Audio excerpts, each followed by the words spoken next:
Assalamualaikum warahmatullahi wabarakatuh. Selamat pagi anak-anak. Bagaimana kondisinya? Semoga dalam kondisi sehat semua. Amin. Pagi hari ini kita akan memasuki pembelajaran subtema 2, pembelajaran 1, yaitu Bahasa Indonesia KD 3.4. Terus kemudian IPA KD 3.5 dan yang satunya yaitu IPS KD 3.1. Ya, adapun tujuan pembelajarannya yang pertama adalah setelah mengamati gambar dan membaca teks petunjuk tertulis, siswa mampu mempraktikkan untuk membuat produk kipas dengan langkah yang benar. Yang kedua, setelah berdiskusi, siswa mampu menyajikan teks petunjuk tertulis tentang cara membuat kipas dengan tepat. Yang ketiga, dengan pengamatan, siswa mampu mengidentifikasi manfaat perubahan bentuk energi dalam kehidupan sehari-hari dengan tepat. Yang keempat, setelah pengamatan, siswa mampu menyajikan laporan hasil pengamatan tentang berbagai perubahan bentuk energi dalam kehidupan sehari-hari dengan sistematis. Yang kelima, dengan diskusi dan pemecahan masalah, siswa mampu mengidentifikasi sumber daya alam dan pemanfaatannya dengan tepat. Yang keenam, dengan diskusi dan pemecahan masalah, siswa mampu menyajikan hasil identifikasi sumber daya alam dan pemanfaatannya dalam bentuk tulisan dengan sistematis. Ya, itu tujuan pembelajarannya pada pembelajaran pagi hari ini. Ya. Sebelumnya kita sudah belajar tentang macam-macam energi. Nah, sekarang kita akan menggali lebih jauh tentang energi dan pemanfaatannya dalam kehidupan sehari-hari.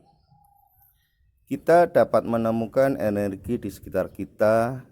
Energi sangat berguna untuk makhluk hidup saat melakukan kegiatan. Energi listrik adalah energi yang paling banyak digunakan di rumah. Ya, tulislah barang-barangmu yang membutuhkan energi listrik. Selanjutnya, kita harus memperhatikan penggunaan energi.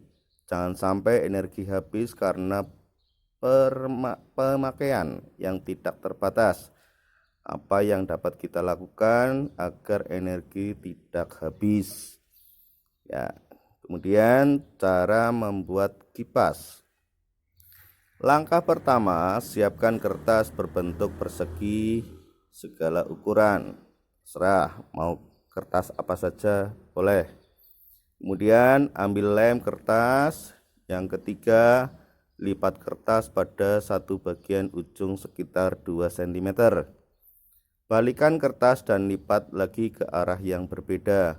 Lakukan hal yang sama sampai seluruh bagian kertas terlipat. Yang kelima, lipat lagi lipatan kertas menjadi 2 bagian yang sama besar. Yang keenam, lem di sisi kertas yang saling berhadapan. 7, kipas siap dipakai. Ya, itulah langkah-langkah cara membuat kipas dari kertas. Silakan kalian coba di rumah. Ya, seperti yang sudah kamu ketahui, energi dapat berubah bentuk menjadi energi yang lain. Nah, sekarang kalian supaya mengisi dari tabel yang ada di buku, buatlah seperti itu dan isi sesuai dengan perubahan energinya. Berikutnya yaitu percobaan perubahan energi. Kalian supaya melakukan percobaan dengan langkah-langkah kegiatan sebagai berikut. Yang pertama, ambil selembar kertas dan gambarlah seperti contoh di samping. Yang kedua, guntinglah mengikuti garis sehingga menyerupai spiral.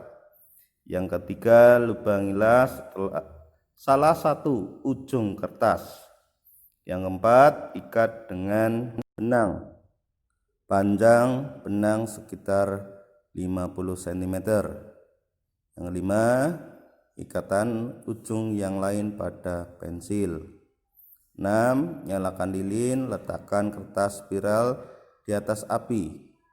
Jaga jarak supaya tidak terbakar.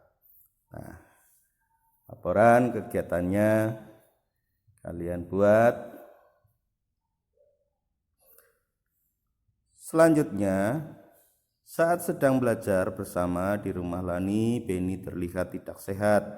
Seringkali ia batuk. Lani kemudian dipanggil ibu. Mereka berdua berbicara di dapur. Tidak lama kemudian Lani datang membawa secangkir air. Ia menyodorkan minumannya kepada Beni dan meminta meminumnya. Setelah itu, Beni terlihat lega.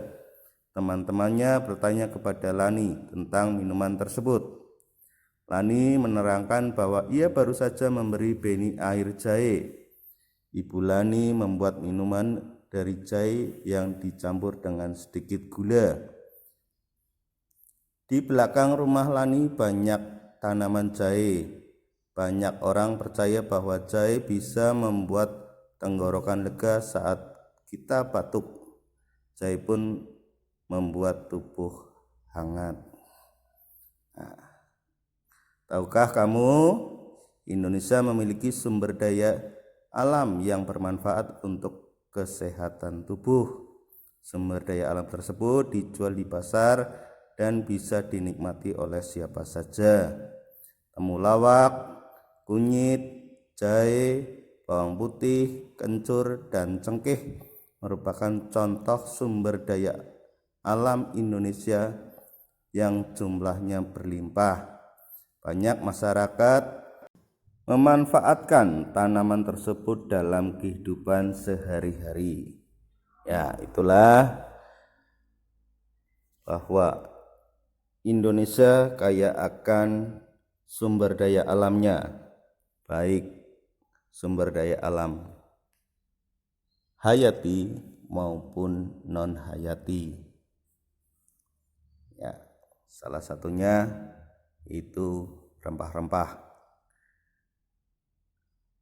Ya, kunyit merupakan salah satu sumber daya alam yang banyak dimanfaatkan dalam kehidupan masyarakat Indonesia.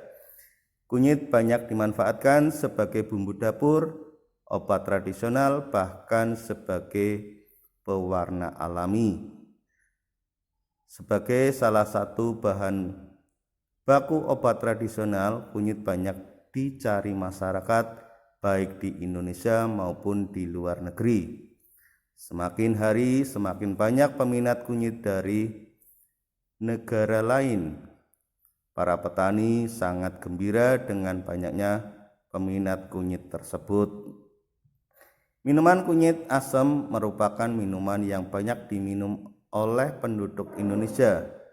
Selain menyegarkan, minuman ini pun dipercaya memiliki manfaat bagi tubuh. Awalnya minuman ini banyak dinikmati oleh penduduk di Jawa.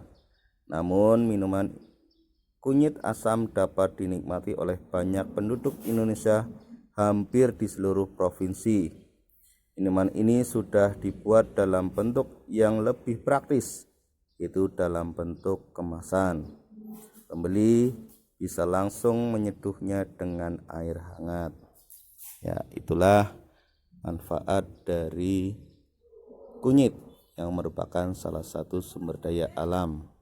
Ya, kalian coba menyebutkan contoh yang lain dari sumber daya alam. Di situ di tabel sudah berikan contohnya kunyit, pemanfaatannya sebagai bumbu nasi kuning, jamu. Tempat dipasarkannya di pasar atau supermarket. Ya, demikian pembelajaran hari ini. Semoga dapat dipahami. Tetap jaga kesehatan, tetap semangat meski masih belajar di rumah. Assalamualaikum warahmatullahi wabarakatuh.